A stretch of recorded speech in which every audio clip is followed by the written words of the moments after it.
Today, we are going to talk about the John Wick Chapter 4. The film starts in New York City, where John Wick and his pit bull have taken refuge with the Bowery King. John is punching a board until his knuckles bleed, and BK comes in to ask him if he's ready to go after the high table. John simply says, yeah. John travels to Morocco, where he chases men working for the Elder on horseback.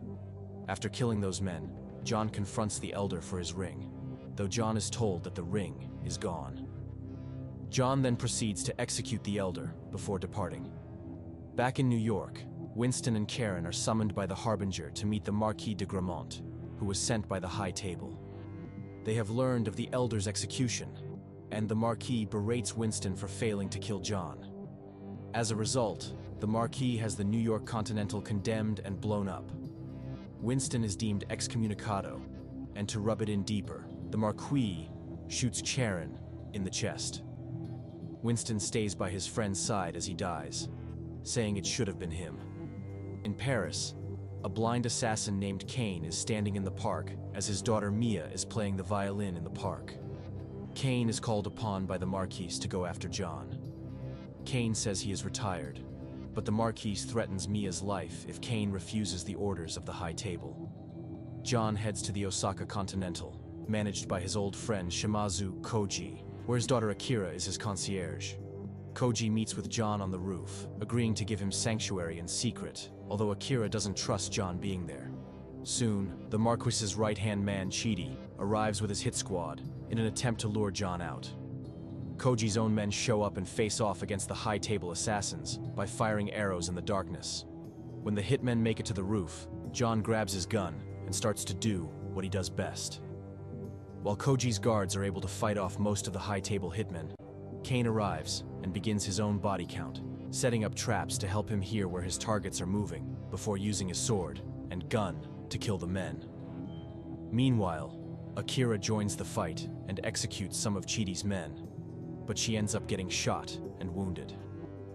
John helps her and Koji get out while he continues to fight more men, including taking out several with a pair of nunchucks. He is found by Kane, the two of them viewing each other as former friends, so Kane is reluctant to go after John, but does so for the sake of Mia. John and Kane briefly fight before John manages to get away. In the middle of the gunfights, a tracker, Mr. Nobody, Shamir Anderson, and his German Shepherd are nearby, and he kills some of the gunmen going after John.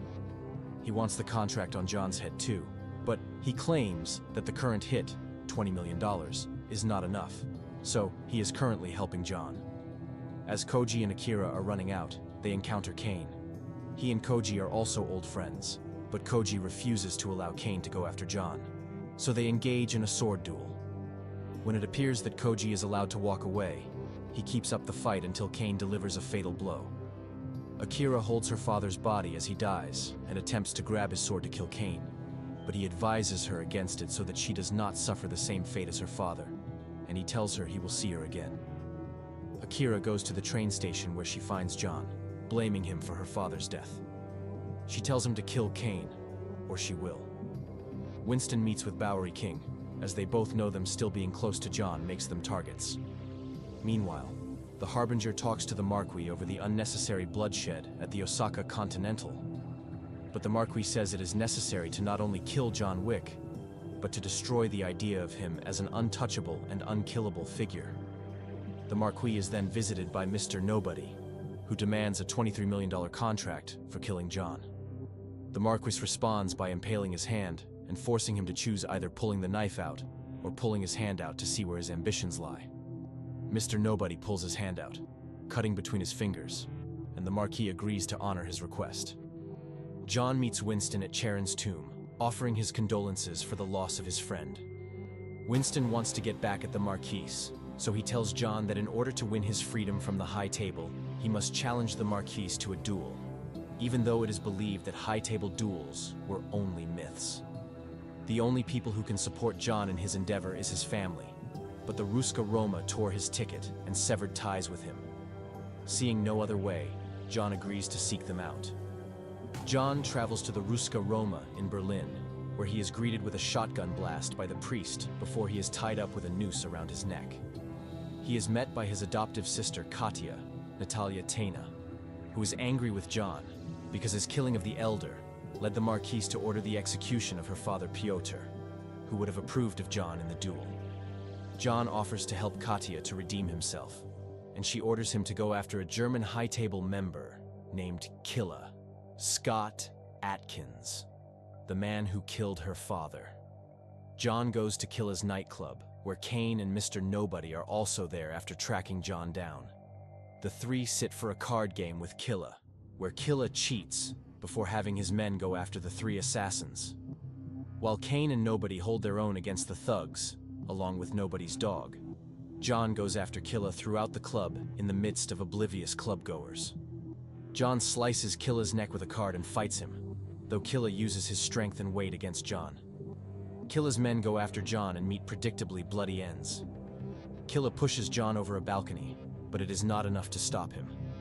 John eventually corners Killa and knocks him over a stairway, sending him falling until he smashes headfirst onto the ground, killing him. John then takes one of Killa's gold teeth as proof of his death and brings it to Katya, who reacts approvingly and helps John undergo the ceremony where he is branded with the family's crest and given support for the duel. Winston visits the Marquis with the official challenge document from John for the duel. Despite the Marquis trying to refuse, Winston reminds him that he is still bound to the high table and its customs, so he must go through with it. In addition, Winston demands that if John wins, Winston will no longer be excommunicado, and his Continental will be uncondemned and rebuilt, as it were, with his management reinstated. However, the Marquis reminds Winston that he will be John's second, so if John dies, so will he. John arrives to sit down with the Marquis, as the Harbinger presides over them to discuss the conditions of the duel. They will meet at the Sacré-Cœur in Paris at sunrise, and will duel with guns. If either of them fails to show up before the deadline, it will be an automatic forfeiture and grounds for execution. Kane will be the Marquis's second, and he agrees to allow him and his daughter free if he can kill John. John goes to a church where he sits to pay tribute to Helen, Bridget Moynihan. Kane meets him there in a friendly manner, telling him about Mia and what he has to lose. John later meets with Winston and Bowery King, the latter giving him a new gun and bulletproof suit. The Harbinger reminds the Marquis of what would happen within the high table if he were killed by John.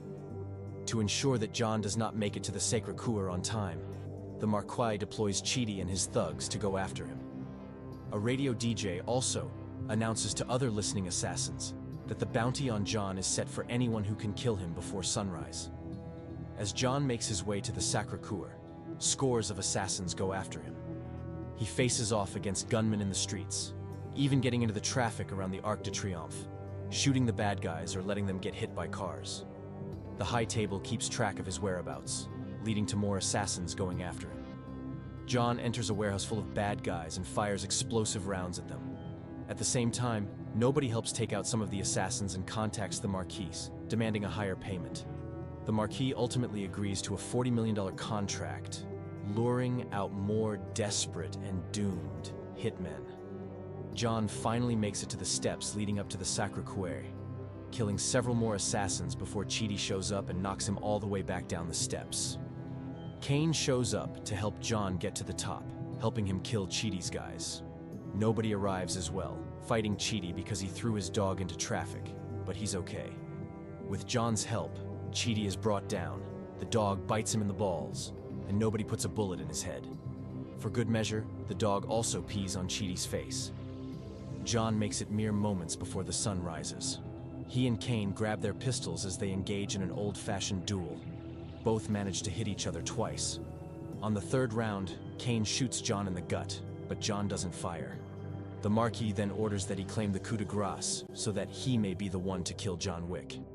He grabs his gun and aims for John before Winston tells him he's an arrogant asshole and reminds him John didn't fire his last round.